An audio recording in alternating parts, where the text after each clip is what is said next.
So, is an appeal to authority always a fallacy? The short answer is, of course, yes, it is always a fallacy. However, I like to make much longer videos about this idea. This is a question that was posed by Jinx on the channel, and I thought it was a great springboard to talk about some other more important ideas, which is mainly how we gain knowledge and how we apply knowledge. That's what I actually want to talk about.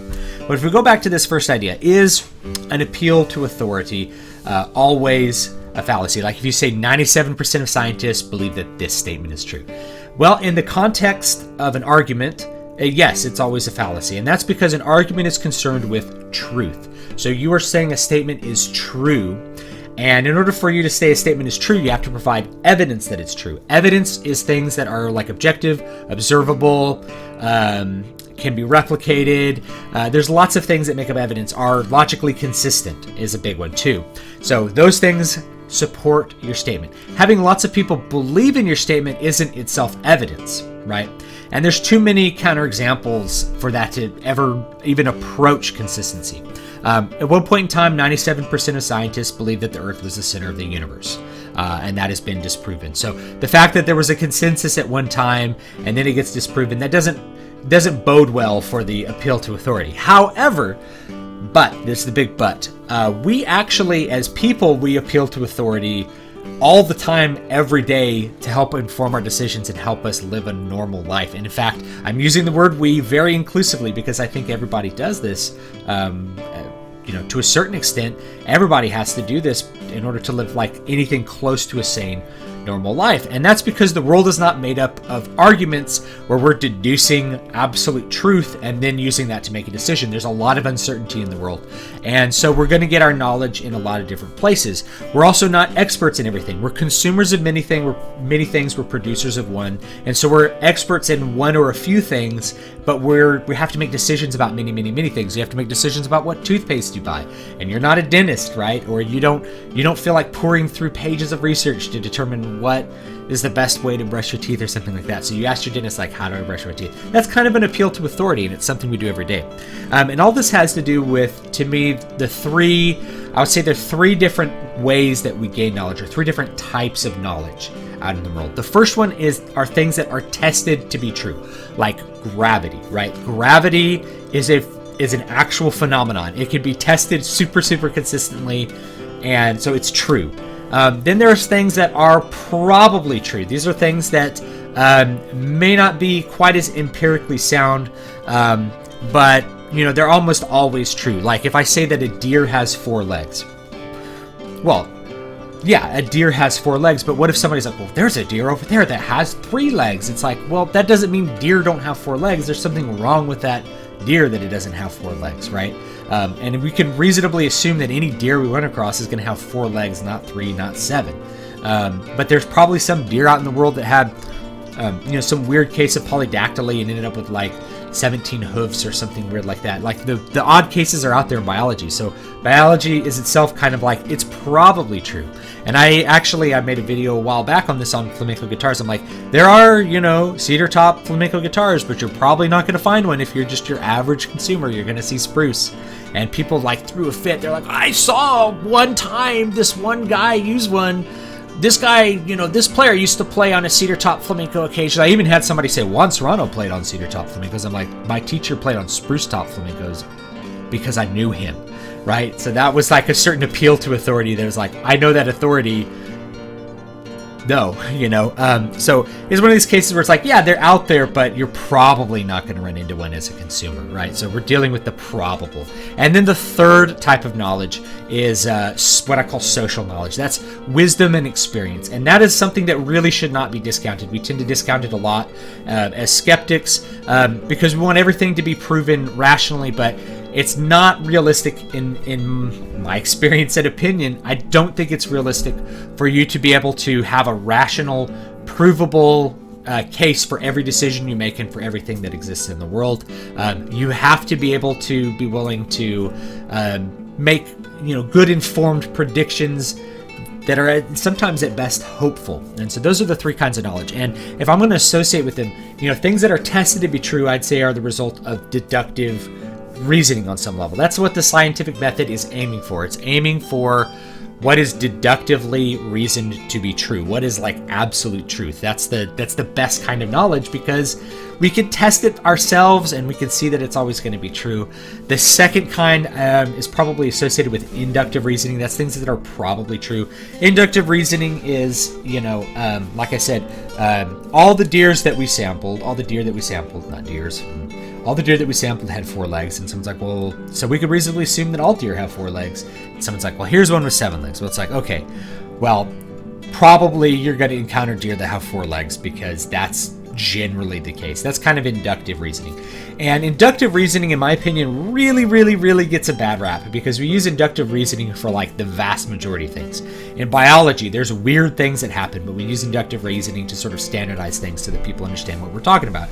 A deer is a quadrupedal herbivore that grows, horny like antlers on the males in the fall, and they velvet in the spring. It's like, well, we ran into a deer that didn't velvet in the spring. It's like, we're trying to create a general idea of what's true. So that's inductive reasoning. We use inductive reasoning when we are making legal arguments, right, in a court. When you're deciding if somebody is like guilty or innocent, like you have somebody, the victim's blood was found all over their face and clothes. They had a weapon which contained the victim's blood and matched to the wounds on the victim. And then you're sitting on the jury. It's like, well, all those things are true. However, he could have been holding that. Somebody could have thrown the blood on the victim. We can't say positively that he killed him because we don't have video evidence, right? We don't have like a video that's showing him like stabbing them. Well, we don't really need that, right? Like we could say we're pretty certain. We're really certain that he killed the victim because of all these other things that happened, which are extremely unlikely to happen in any other circumstance except him killing the victim. So we use inductive reasoning in our legal arguments, and that's the standard. We've got to prove him guilty beyond a reasonable doubt here in the United States, and that's kind of the standard in a lot of legal systems in the West, which is very important because in most cases, we don't have enough evidence for us to say for sure this is the thing that's the truth. We have a certain amount of evidence that can lead us to believe that a certain conclusion is probably true. That's like the vast majority of things that we're dealing with. Not just like in the everyday world, but also scientifically as well. Then that third category, social knowledge, I call wisdom and experience. There's so many examples of this that we can then go test. Like we can go test wisdom, but sometimes it's really hard to test wisdom. Like if you just pulled out like an old saying, like you can't turn a hoe into a housewife, which your grandfather probably would have said. You can't turn a good time girl into a good wife. And what is that piece of folk wisdom? Well, that's basically saying a woman who is highly promiscuous will not make for an ideal, a monogamous partner, let's say.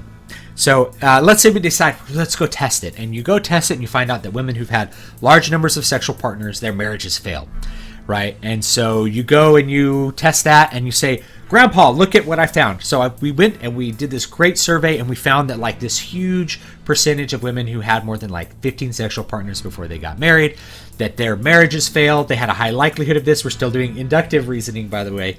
And that's what it is. And your grandpa will say, like, I could have told you that, because it's a common piece of wisdom. Like those little sayings are the result of generations sometimes of trial and error, failure and revision, and all these things that sort of lead to like a general, what I call social knowledge. And experience is part of that too. Like if you hire someone to be a plumber and they come in and they look at something and they're like, in my experience, this is the way to do it. Because, I have all these other experiences where maybe I've tried other things that didn't work, and I tried this and it did work, so I'm going to try this thing that works. And then, whoa, it works, and it's like, well, did you do like an experiment to see which method would yield the best results? It's like, no, I didn't. This is just my experience. You rely on it, okay? And all three of these pieces of knowledge can be conveyed in different ways, and they can be conveyed socially. We don't have to test things for ourselves to know that they're true. We have other people test them and present an objective piece of evidence that they've tested it and a good conclusion, and then we say, yes, okay, I believe that that conclusion's true because you've convinced me with the evidence. We don't have to test it ourselves. That saves us time. If we're talking about inductive reasoning, it's the same thing. We have other people that are going and, finding the data and then communicating to us. And then with wisdom and experience, we have other people that have the experience and they communicate it to us. And the reality is we don't have time to be an expert in everything. Nobody really does. We have time to be an expert in just a couple of things at best. I'm an expert in music.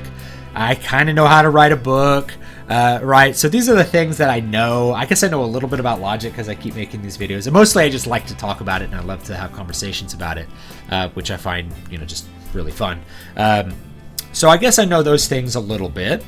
And there's other things I just have no idea about. Like I don't really know very much about internal medicine, for example, right? Like I know, I might know more than your average non-doctor because I just am an inquisitive person, but I don't know near as much as probably like any average level doctor knows 100 times more about anything I could hope to know about medicine than I do, which is why I go to a doctor to help me figure out how to make decisions for my life. That's an appeal to authority.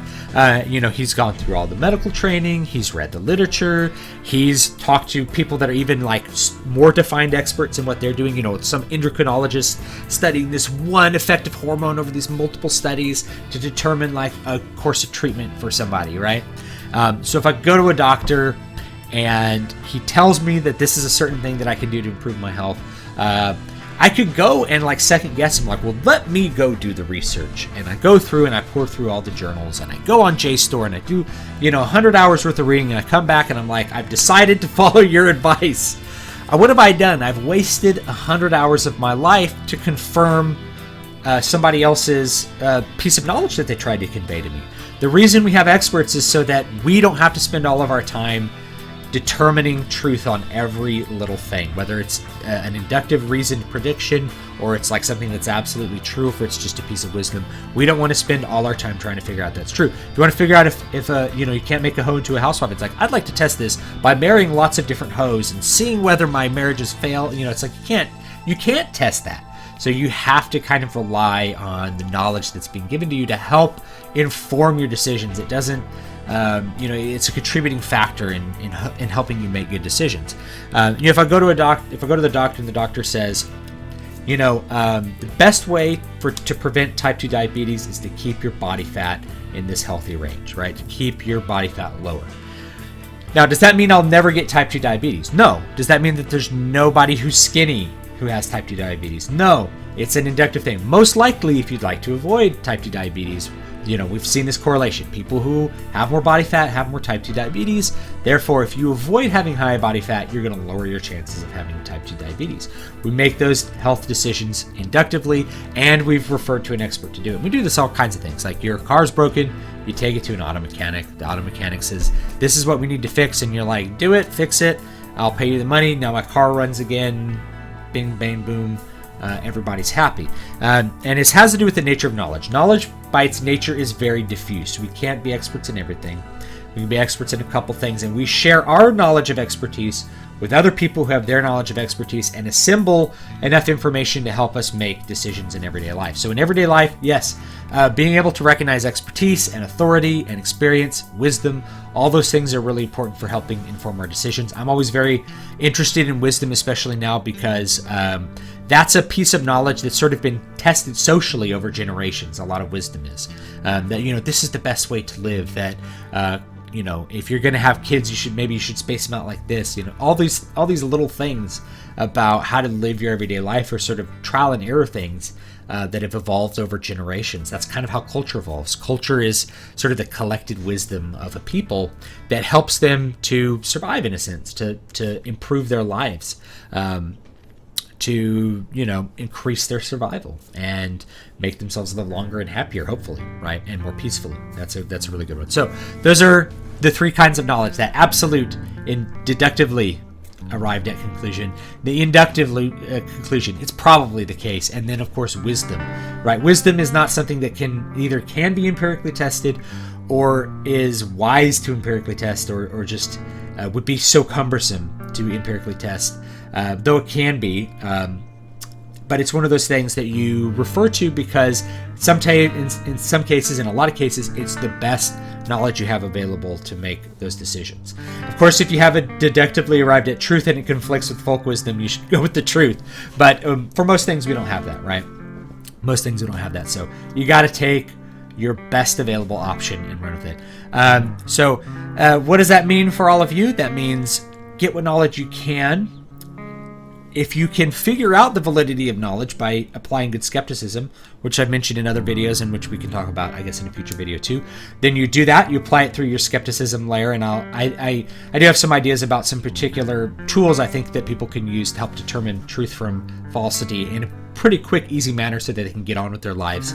And so you take those things, and then once you decide that they're probably true, you can apply them to help you make good decisions about whatever it is that you need to make decisions with.